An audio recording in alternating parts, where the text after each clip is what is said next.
આજરોજ 9 ઓગસ્ટના રોજ વિશ્વ આદિવાસી દિવસની ઉજવણી કરવામાં આવી। વર્ષ 1994માં સંયુક્ત રાષ્ટ્ર દ્વારા ઠરાવ પસાર કરીને દર વર્ષે 9 ઓગસ્ટને વિશ્વ આદિવાસી દિવસ તરીકે ઉજવવાનું જાહેર કરવામાં આવ્યું હતું। વિશ્વ આદિવાસી દિવસનો મુખ્ય ઉદ્દેશ્ય આદિવાસી સમુદાયના માનવ અધિકારોને સ્વતંત્રતાનું જતન કરવા સાથે સામાજિક ન્યાય, શિક્ષણ, આરોગ્ય અને વિકાસના ક્ષેત્રમાં આદિવાસી સમાજને સમાન તક મળે તે માટે જાગૃતિ ફેલાવવાનો છે।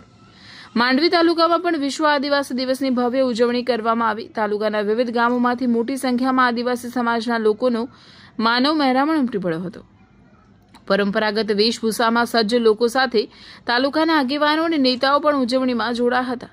ઢોલ નગારા અને વિવિધ વાજિંત્રો સાથે ડીજેના તાલે આદિવાસી સમાજમાં ભારે ઉત્સાહ જોવા મળ્યો હતો। આ ઉજવણી દરમિયાન આદિવાસી સમાજની સમૃદ્ધ સંસ્કૃતિ, પરંપરા, કલા, બોલી અને જીવનશૈલીની અનોખી ઝલક જોવા મળી હતી। વિશ્વ આદિવાસી દિવસની ઉજવણીને લઈ કોઈ અનિચ્છનીય બનાવ ન બને તે માટે પોલીસ પ્રશાસન દ્વારા પણ ચુસ્ત બંદોબસ્ત ગોઠવવામાં આવ્યો હતો। Bureau report Dharmendrasinh Rumasiya, Mandvi.